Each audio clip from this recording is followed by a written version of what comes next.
दोस्तों आज का वीडियो उन लोगों के लिए बहुत खास होना है जो कि क्लिनिकल एग्जामिनेशन की बारीकियों को समझना चाहते हैं। ये बहुत ज़रूरी भी है क्योंकि जो क्लिनिकल एग्जामिनेशन हो रहा है, जैसे ही अगर कोई पेशेंट किसी डॉक्टर के पास जाता है, तो वो एक प्रकार से सबसे पहले उनका एग्जामिनेशन करते हैं और उस एग्जामिनेशन के ज़रिए वो डिसीज़ तक के पहुँचते हैं। क्योंकि सही जो शारीरिक जो जाँच है, वो बीमारी तक के पहुँचने के लिए पहला कदम रहती है। सही जाँच हो रही है, तो बीमारियों की जड़ तक के पहुँचना बहुत आसान हो जाता है। आज की वीडियो में मैं आपको एब्डोमिनल एग्ज़ामिनेशन के बारे में बताऊँगी और स्टेप बाय स्टेप एक-एक पॉइंट बताऊँगी, जिसके ज़रिए आप जान सकें कि अगर कोई एक पेशेंट एक डॉक्टर के पास जाता है, तो डॉक्टर सबसे पहले जो पेट के एग्ज़ामिनेशन करता है किसी पेशेंट का, तो उसमें क्या देखता है और कैसे वो डिसीज़ को डायग्नोज़ कर पाता है, ये आज की वीडियो में मैं आपको डिटेल बताऊँगी। Hello everyone, welcome to my channel. दोस्तों यदि आप मेरे चैनल पे नए हैं या अभी तक के आपने सब्सक्राइब नहीं करे हैं, इसे ज़रूर सब्सक्राइब कीजिए और बेल आइकॉन में ऑल के ऑप्शन को ज़रूर प्रेस कीजिए ताकि आने वाले जितने मेरे वीडियो हैं उनके नोटिफिकेशन आप तक के पहुँच सकें।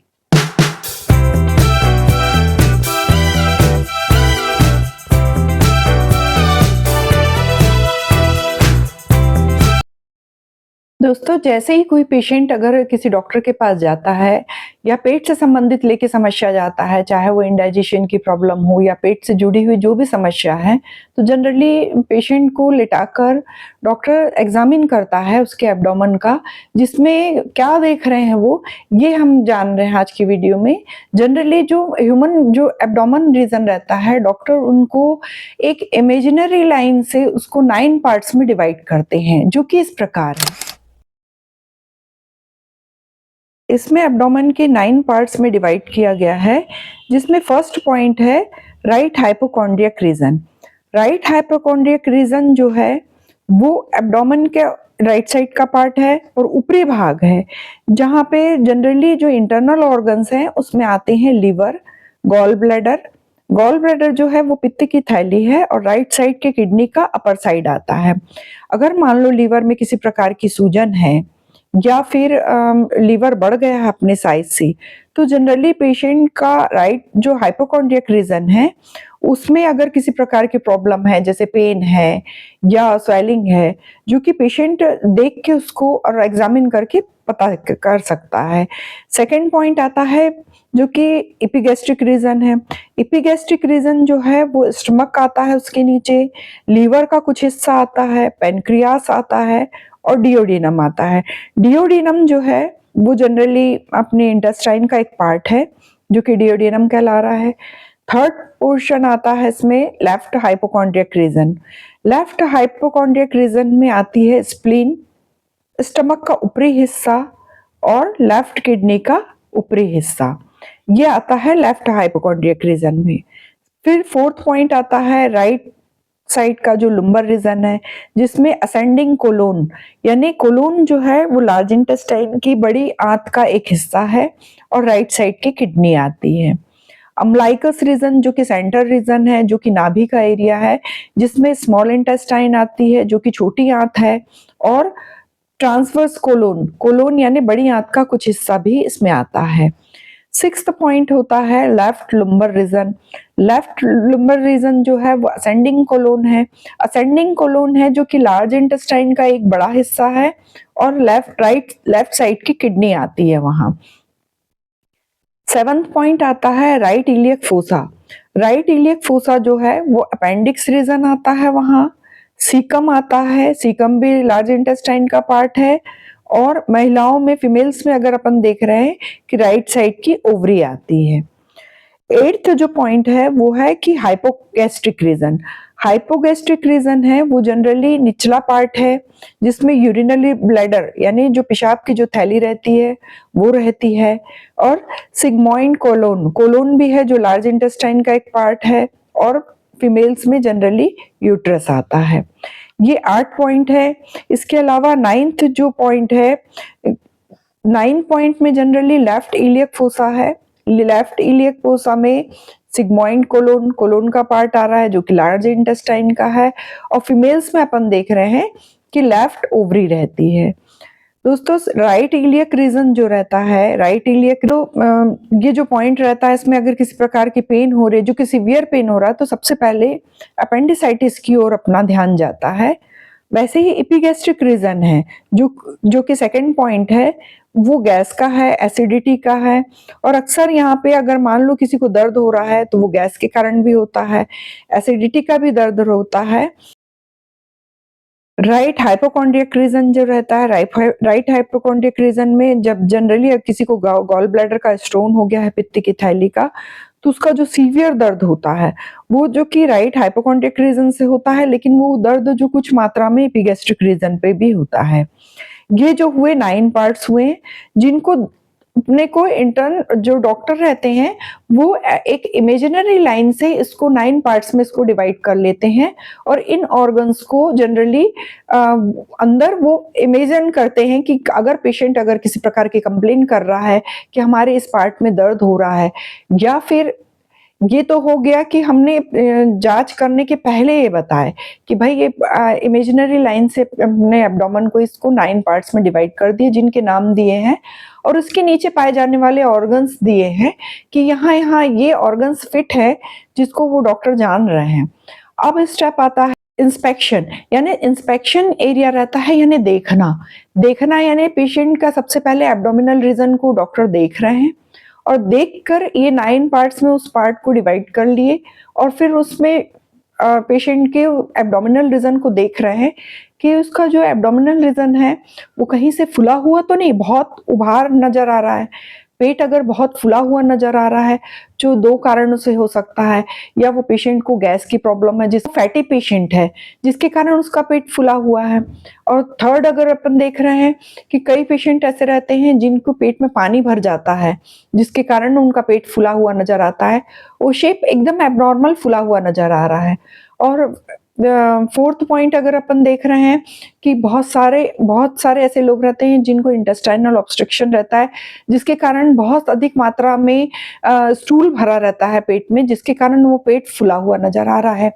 और फिफ्थ पॉइंट रहता है कि अगर किसी पेशेंट का पेट इंस्पेक्शन में अगर अपन देख रहे हैं कि बहुत फुला हुआ है और वो फीमेल पेशेंट है, तो फीटस है, हो सकता है कि पेट में किसी प्रकार का अगर नया जो बच्चे की ग्रोथ हो रही हो, जिसके कारण कि उनका पेट एब्डोमिनल जो रीजन है वो बहुत फुला हुआ उभार के रूप में नजर आ रहा है। ये तो इंस्पेक्शन के जरिए अपन एक उभार के समान जो देख रहे हैं, उभरा हुआ एब्डोमेन देख रहे हैं। इसके अलावा इंस्पेक्शन में अपन ये देखते हैं कि जो अम्लाइकस रीजन है, नाभि का एरिया है, वहां किसी प्रकार का उभार, जनरली जो नाभि रहती है वो दबी हुई रहती है, लेकिन अगर वो नाभि उभरी हुई बाहर क्यों नजर आ रही है, तो वो एक जो एब्नॉर्मलिटी नजर आ रही है, या फिर देखने से ही किसी प्रकार की कोई गठान तो नहीं नजर आ रही, ये देखना जरूरी रहता है इंस्पेक्शन में। या पिगमेंटेशन नजर ना आ रहे हो कि पेट में किसी प्रकार के स्पॉट नजर आ रहे हो, जो कि जनरली हार्मोन्स के इनबैलेंस होने के कारण नजर आते हैं। ये फर्स्ट पॉइंट हुआ इंस्पेक्शन, यानी 9 पार्ट्स में वो पेशेंट के अपन जो डिवाइड कर लिए ऑर्गन्स को, जो कि इंटरनल बाहर से देख के अपन इंटरनल ऑर्गन्स को जानकारी ले लेते हैं कि यहाँ पे यही ऑर्गन्स हैं, और पेशेंट कंप्लेन कर रहा है तो किस भाग में कुछ किसी प्रकार की एबनॉर्मलिटी तो नहीं दिख रही है। उभरा हुआ एब्डोमेन तो इंस्पेक्शन में दिख रहा है, लेकिन धसा हुआ एब्डोमेन भी रहता है कि बिल्कुल पेट अंदर दबा हुआ है, जो कि 2 कारणों से जनरली होता है। या पेशेंट बहुत दुबला हो और माल न्यूट्रिशन का पेशेंट हो, जिनके अंदर किसी प्रकार की न्यूट्रिशन की डेफिशिएंसी हो, और सेकंड रीजन रहता है कि किसी प्रकार की गंभीर कैंसरस ग्रोथ ना हो रही हो, जिसके कारण वो एब्डोमेन नीचे की ओर धस गया है। और ट्यूमर वगैरह है तो भी एब्डोमेन उभरा हुआ नजर आ रहा है, यानी अगर लीवर में है या स्प्लीन में है, जो कि सेकंड स्टेप में ये कंफर्म होता है। फर्स्ट स्टेप में सिर्फ अपन ये देख रहे हैं इंस्पेक्शन के जरिए कि पेट उभरा हुआ है कि बहुत दबा हुआ है। लेकिन अगर मान लो उभरा हुआ है, दबा हुआ है, कलर कैसा है, किसी प्रकार की गठान तो नजर नहीं आ रही है, और अम्लाइकल रीजन में कहीं किसी प्रकार का उभार तो नहीं है, ये जो है सिर्फ इंस्पेक्शन के जरिए, यानी एब्डोमेन को 9 पार्ट्स में डिवाइड करें और उसके बाद उसको सिर्फ देख रहे हैं विदाउट टच करे, जो कि अपन उसमें से अपन इस एब्डोमेन को देखकर ये महसूस कर रहे हैं कि इसमें किस प्रकार की कोई एबनॉर्मलिटीज तो नहीं है। ये हुआ फर्स्ट स्टेप। अब सेकंड स्टेप में देख रहे हैं अपन पैल्पिटेशन। पैल्पिटेशन के जरिए हम उस जो 9 पार्ट्स में अपन एब्डोमेन को डिवाइड करें, जो कि एक इमेजिनरी लाइन से करें कि अपने आप ही उसको 9 पार्ट्स में अपन ने डिवाइड कर लिए। फिर हर जो पेशेंट कंप्लेन कर रहा है कि मेरे इस पार्ट में दर्द हो रहा है, उसको हल्के हाथों से दबा के देखना है, और हाथ अगर दबा रहे हैं तो जिस पार्ट में पेशेंट को कोई प्रॉब्लम रहेगी, जैसे लीवर है, लीवर अगर जो रीजन है कहाँ का है, राइट साइड का है, हाइपोकॉन्ड्रिक रीजन का है, जहाँ पे अगर अपन टच कर रहे हैं तो पेशेंट को पेन हो रहा है, या साइज महसूस हो रहा है बढ़ा हुआ, या किसी प्रकार की ग्रोथ है वो समझ में आ रही है, किसी प्रकार की गठान है या ट्यूमर है, वो छूने से दबाने से जनरली पेशेंट का पेट अगर अपन दबा के देख रहे हैं तो वो कुछ नहीं महसूस होता अगर एक हेल्दी पर्सन है, लेकिन एबनॉर्मल है तो ये महसूस होता है कि उस पार्ट में गठान है, या वो जो लीवर का एरिया है या स्प्लीन का एरिया है अपने नॉर्मल साइज से बढ़ गया है। ये पैल्पेशन से यानी पेट को दबा दबा के महसूस करने से समझ में आता है। थर्ड पॉइंट आता है परकशन। परकशन वो पॉइंट होता है जिसमें अगर अपन 2 उंगलियों की सहायता से फर्स्ट इंडेक्स फिंगर और मिडिल फिंगर के जरिए अपन उस एरिया को ठोक के देख रहे हैं।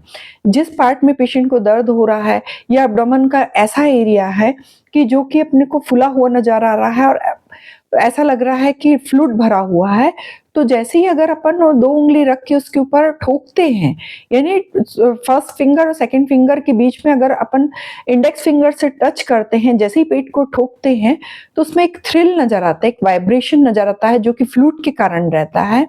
जो पानी अगर एक एरिया से दूसरे एरिया तक के बह रहा है, जो कि थ्रिल के कारण बह रहा है, तो वो महसूस होता है, जो कि परकशन के जरिए अपन उस चीज को महसूस कर सकते हैं।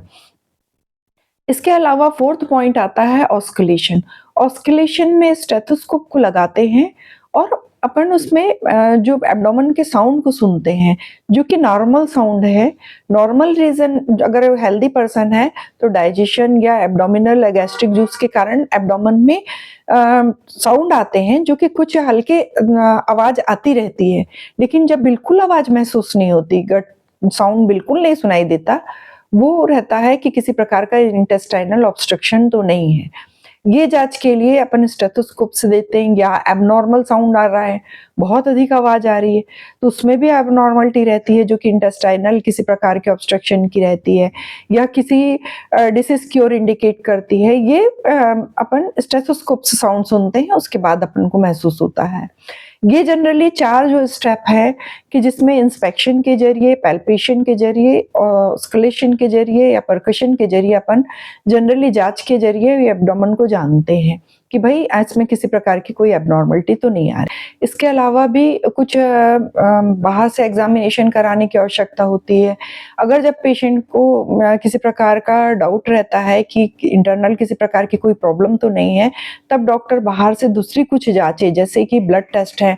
ब्लड टेस्ट जनरली इंटेस्टाइन में किसी प्रकार का इन्फेक्शन तो नहीं है, उसको जांच करने के लिए ब्लड टेस्ट करवाया जाता है, या एक्सरे और सीटी स्कैन करवाई जाती है। सीटी स्कैन, एक्सरे, अल्ट्रासाउंड, ये सब एब्डोमिनल एग्जामिनेशन के लिए किए जाते हैं। जनरली अल्ट्रासाउंड के जरिए ये कंफर्म होता है कि लीवर में, गॉल ब्लैडर में, या जो किडनी में किसी प्रकार की कोई प्रॉब्लम तो नहीं है। ये जांच करने के लिए अपन अल्ट्रासाउंड करवाते हैं। सीटी स्कैन के जरिए बारीक पूरी जानकारी आ जाती है कि किसी प्रकार की इंटेस्टाइनल ऑब्स्ट्रक्शन तो नहीं है, या किसी प्रकार की ग्रोथ तो नहीं हो रही है। ये सीटी स्कैन के जरिए कंफर्म होता है। अगर फूड पाइप में किसी प्रकार की प्रॉब्लम है जो कि स्टमक तक के है, तो वो उसके लिए एंडोस्कोपिक करवाई जाती है, और एंडोस्कोपिक के जरिए ये किसी प्रकार की कहीं कोई खराबी तो नहीं आ रही है, ये एब्डोमेन तक के एंडोस्कोपिक के जरिए कंफर्म की जाती है। ये जांचों के अलावा, मतलब जो एब्डोमिनल एग्जामिनेशन के अलावा ये जांच भी बहुत जरूरी रहती हैं, जो कि डॉक्टर लिखते हैं, जिसके जरिए अपने को डिसीज तक के पहुंचने में बहुत मदद मिलती है। और ये जांच के जरिए कंफर्म हो जाता है और अपना पूरा एग्जामिनेशन कंप्लीट होता है कि किसी डिसीज तक के पहुंचने के लिए, और उसके आधार पर फिर ट्रीटमेंट चलता है। दोस्तों, यदि आपको मेरा ये वीडियो इन्फॉर्मेटिव लगा हो तो आप अपने फ्रेंड, फैमिली और रिलेटिव्स के साथ इसे जरूर शेयर कीजिए। ऐसे ही इन्फॉर्मेटिव वीडियो के साथ मैं आपसे फिर से मिलूंगी एक नए टॉपिक के साथ नेक्स्ट वीडियो में। Take care and stay safe.